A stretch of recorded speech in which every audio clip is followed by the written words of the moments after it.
ಶ್ರೀ ಗುರುಭ್ಯೋ ನಮಃ. ಹರಿ ಓಂ. ಜ್ಯೋತಿಷ್ಯವೆಂಬ ಬೆಳಕನ್ನು ಭಗವಂತ ಅಥವಾ ವಿಶ್ವ ಚೈತನ್ಯ ಶಕ್ತಿಯ ಮೂಲಕ ಜಗತ್ತಿಗೆ ನೀಡಿದಂತಹ ಎಲ್ಲ ಋಷಿಮುನಿಗಳನ್ನು ಸ್ಮರಿಸ್ತಾ, ಆ ಒಂದು ದಿವ್ಯ ಜ್ಞಾನವನ್ನು ನಮಗೆ ಕಲಿಸಿದಂತಹ ಎಲ್ಲ ಜ್ಯೋತಿಷ್ಯ ಗುರುಗಳನ್ನು ಕೂಡ ವಂದಿಸ್ತಾ, ವೀಕ್ಷಕರೇ, ದಶಾಫಲ ಕಾರ್ಯಕ್ರಮಕ್ಕೆ ಸ್ವಾಗತ. ಗ್ರಾಚಾರ ಪರಿಹಾರ ಚಾನೆಲ್ನ ನೋಡಿ ಪ್ರೋತ್ಸಾಹಿಸ್ತಾ ಇರೋ ತಮಗೆಲ್ಲರಿಗೂ ಮತ್ತೊಮ್ಮೆ ಧನ್ಯವಾದಗಳು. ನಾವಿವತ್ತು ದಶಾಫಲಗಳ ಬಗ್ಗೆ ಸಂಕ್ಷಿಪ್ತವಾಗಿ ತಿಳಿಯೋಣ. ಯಾಕೆಂದರೆ ಇದೆಲ್ಲ ಸವಿಸ್ತಾರವಾಗಿ ಮಾತನಾಡ್ತಕ್ಕಂತಹ ಮತ್ತು ಕಲಿಯುವ ಸಂಗತಿ. ವಿಸ್ತಾರವಾಗಿ ನಾವು ಜ್ಯೋತಿಷ್ಯವನ್ನು ಕಲಿಯುವಾಗ ಇದರ ಬಗ್ಗೆ ತಿಳ್ಕೊಳ್ಬಹುದು.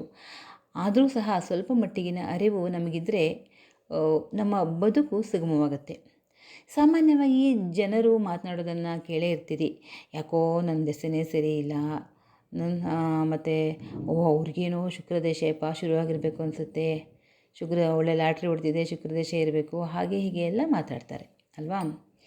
ನೋಡಿ, ಸೂರ್ಯದಶೆ ಅಂತಕ್ಕಂಥದ್ದು 6 ವರ್ಷ ಇರುತ್ತೆ, ಚಂದ್ರದಶೆ 10 ವರ್ಷ, ಭೌಮದಶೆ 7, ರಾಹುದಶೆ 12 ವರ್ಷ, ಗುರುದಶೆ 16 ವರ್ಷ, ಶನಿದಶೆ 19 ವರ್ಷ ಇರುತ್ತೆ, ಬುಧದಶೆ 17 ವರ್ಷ ಇದ್ದರೆ ಶುಕ್ರದಶೆ 20 ವರ್ಷ, ಕೇತುದಶೆ 7 ವರ್ಷಗಳ ಕಾಲ ಇರುತ್ತೆ.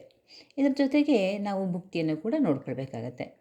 ಇನ್ನು ನೀವು ಯಾವ ನಕ್ಷತ್ರದಲ್ಲಿ ಜನಿಸಿರ್ತೀರೋ ಅದರ ಆಧಾರದಲ್ಲಿ ನೀವು ಜನಿಸಿದ್ದು ಯಾವ ದಶೆಯಲ್ಲಿ ಹಾಗೂ ಅದು ಎಷ್ಟು ವರ್ಷ ಇರುತ್ತೆ ಆಮೇಲೆ ಆ ಯಾವ ದಶೆ ಅನ್ನೋದನ್ನು ಜ್ಯೋತಿಷ್ಯ ಕಲಿಯುವಾಗ ನೀವು ತಿಳ್ಕೊಳ್ಬಹುದು. ಉದಾಹರಣೆಗೆ, ನೀವು ಮೂಲ ನಕ್ಷತ್ರದಲ್ಲಿ ಜನಿಸಿದರೆ ಜನನ ಕಾಲದಲ್ಲಿ ನಿಮಗೆ ಕೇತು ದಶೆ ನಡೀತಾ ಇರುತ್ತೆ.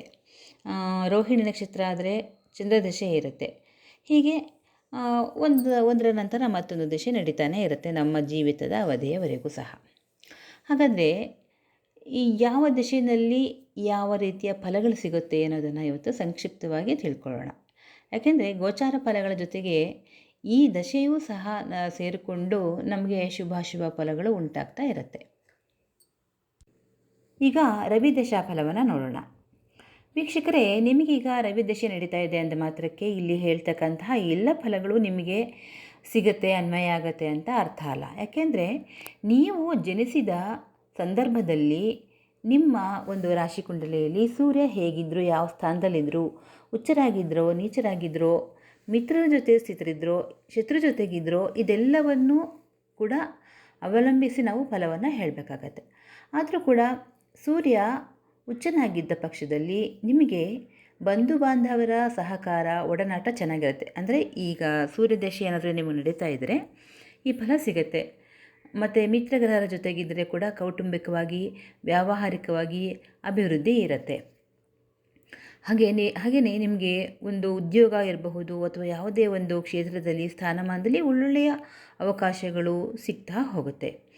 ಅಂದರೆ ಜನ್ಮಕಾಲದಲ್ಲಿ ಸೂರ್ಯ ಏನಾದರೂ ನೀಚರಾಗಿದ್ದರೆ, ನಿಮಗೆ ಸೂರ್ಯದಶೆ ನಡೀತಾನೆ ಇದ್ದರೆ ಎಷ್ಟು ಗಳಿಸಿದರೂ ಕೂಡ ಸಾಕಾಗೋದಿಲ್ಲ. ಖರ್ಚು ವಿಪರೀತ ಇರುತ್ತೆ. ಒಂದಲ್ಲ ಒಂದು ರೋಗ ಭಯ, ಆಸ್ಪತ್ರೆಯ ಅಲ್ಲಾಟ ಇರುತ್ತೆ.